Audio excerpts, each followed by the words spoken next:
Democratic Congresswoman Alexandria Ocasio-Cortez has come out to say that Democratic leadership needs to go, namely Nancy Pelosi and Chuck Schumer. Now, she said this during a discussion with Jeremy Scahill at The Intercept. I'm going to play a clip from the podcast here. I'll also link to the full podcast below the video if you want to listen to the entire discussion. But let me play a clip for you here. In that CARES Act in March, I do think that the Democratic Party, gave up a lot of leverage. We essentially gave away $4 trillion in leveraged funds to Wall Street. I was opposed to that then. I took to the House floor and stated my opposition on moral and principle.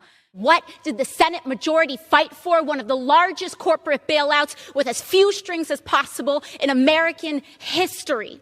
Shameful. The greed of that fight is wrong for crumbs, for our families. And the option that we have is to either let them suffer with nothing or to allow this greed and billions of dollars, which will be leveraged into trillions of dollars, to contribute to the largest income inequality gap in our future. There should be shame about what was fought for in this bill and the choices that we have to make.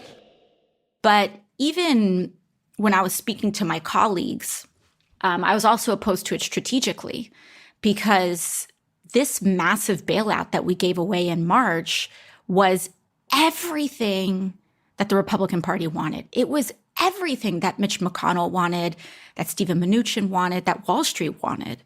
And I knew that if we gave away the farm then, we would have very little leverage to get them back to the negotiating table afterwards.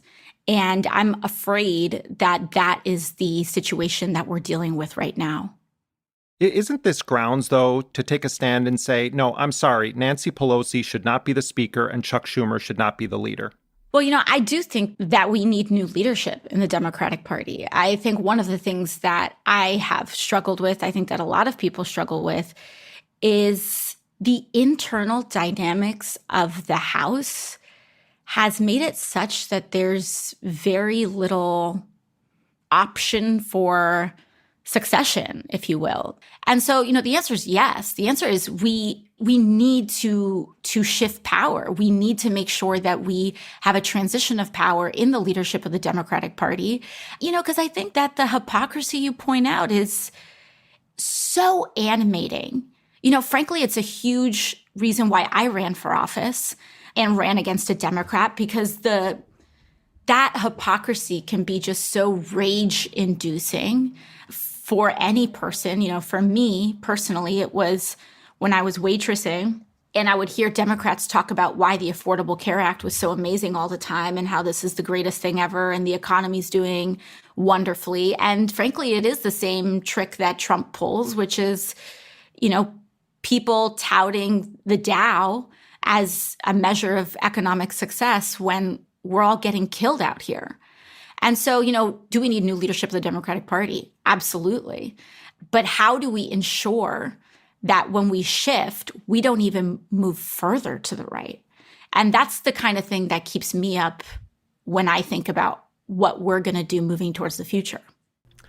So, AOC coming out and being vocal. Democratic leadership, Nancy Pelosi, Chuck Schumer need to be replaced.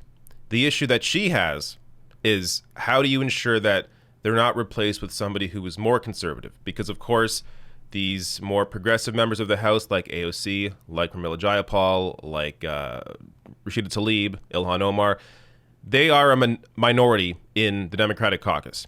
So they don't have the ability to put up a challenger to Pelosi and win. So the issue that they are stuck with is, yes, we think Pelosi needs to be replaced, but in our opposition to her, how do we ensure that that void isn't simply filled by the more conservative Democrats in the House, which outnumber them? Now, I would argue that they have to risk it. And the reason being, now, while I'm saying this, I'm not claiming that I know better, that I'm definitely right. I think there is a fair disagreement here over strategy. The problem with Nancy Pelosi is this isn't even really necessarily about an ideological disagreement. That's obviously part of the equation here.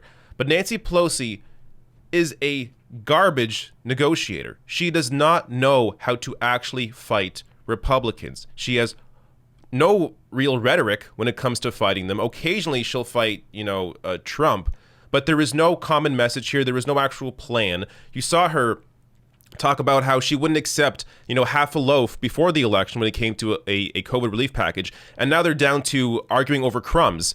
So clearly, Nancy Pelosi's negotiating tactic did not work. She has to go. But again, the issue that AOC has is how do we ensure that she's not replaced by somebody more conservative? But my issue here is it doesn't matter because it's not necessarily about ideology. It's about the face of the party. Nancy Pelosi right now, let me show you something incredible. Nancy Pelosi's favorability ratings are worse than Trump's. So Real Clear Politics average here, spread of -18 for Nancy Pelosi. Check out Donald Trump. -11. Nancy Pelosi is hated more than Donald Trump is. Yet, Democrats keep putting Pelosi up as the face of the party. You would think with somebody that is so hated, somebody that is hated worse than Trump, why would you continue supporting her, regardless of the ideology of it? And even if we discuss the ideology of it, Nancy Pelosi only ever gives in to the most conservative aspects of the Democratic Party and to Republicans. She continually capitulates. Why do you want that person as the leader? So regardless of how Pelosi may personally feel about some issues that may make her appear occasionally somehow progressive on some cultural issues, she always gives in to Republicans, always gives in to conservative Democrats. Why do you want that person as the face of the party who is so hated? So while I empathize with AOC's position, and I understand, the position, the position that she's in terms of if you actually want real substantial change, there needs to be this outside game as well. The Democratic Party needs to feel pressure from the outside in terms of like a general strike. Union leaders need to get together and organize something because there is always going to be an inside-outside game. AOC has a role. Jayapal, as leader of the Progressive Caucus, they have a role in pushing an agenda, but they can only go so far as far as the constituents outside are pushing them. So if there isn't that pressure being felt on all of Congress by an outside movement, then that puts people like AOC in a position where they can't fight all that much. They can try to fight, but they're not going to be successful if that pressure isn't felt by everybody else in the Democratic caucus.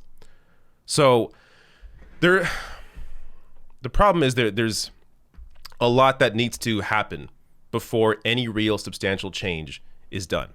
And I think a general strike is the most important piece of all of that. Now, there are some more things here I want to go over. There was the entire discussion here, again, I'll link to this below the video.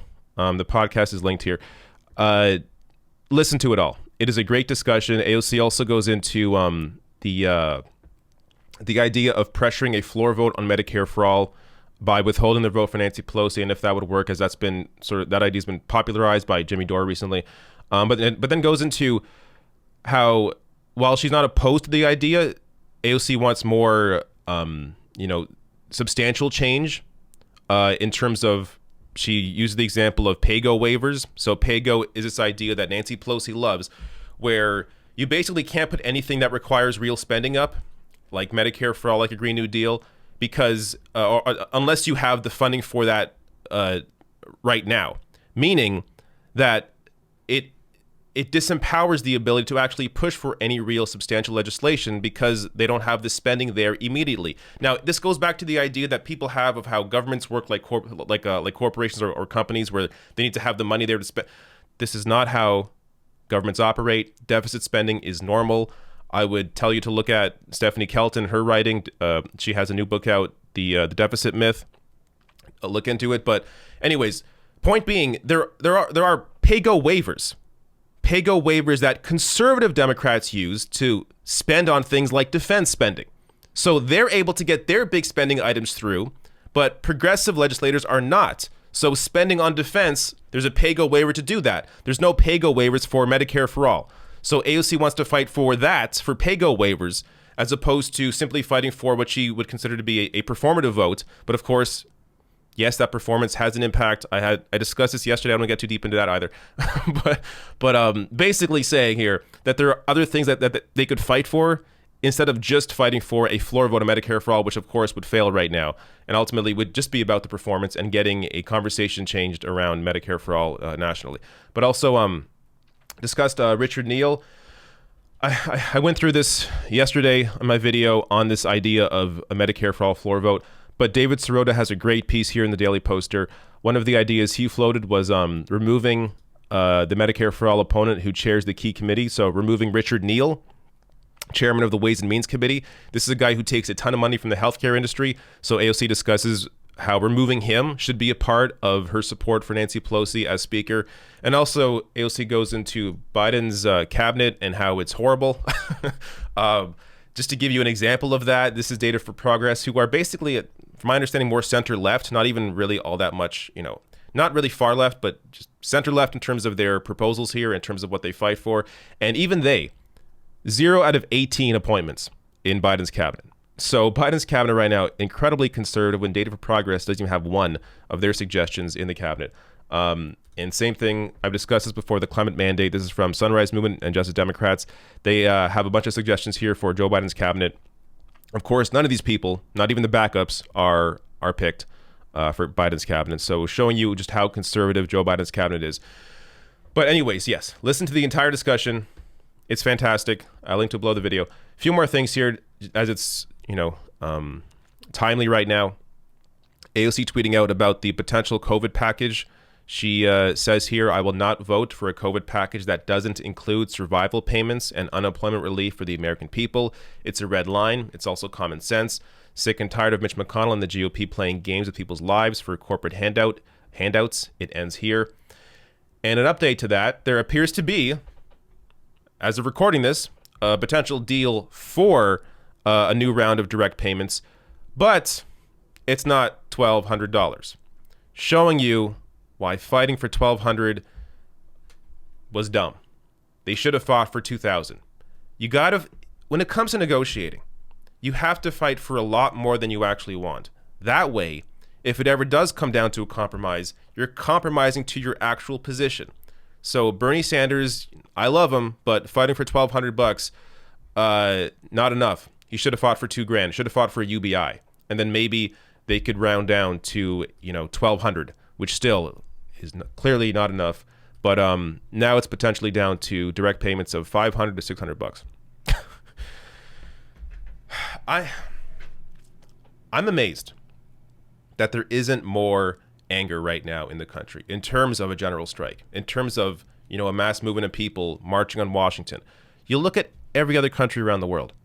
There was either some kind of UBI, or Canada had $2,000 a month for most people. Not everybody, but most people can get $2,000 a month if they were impacted by COVID-19.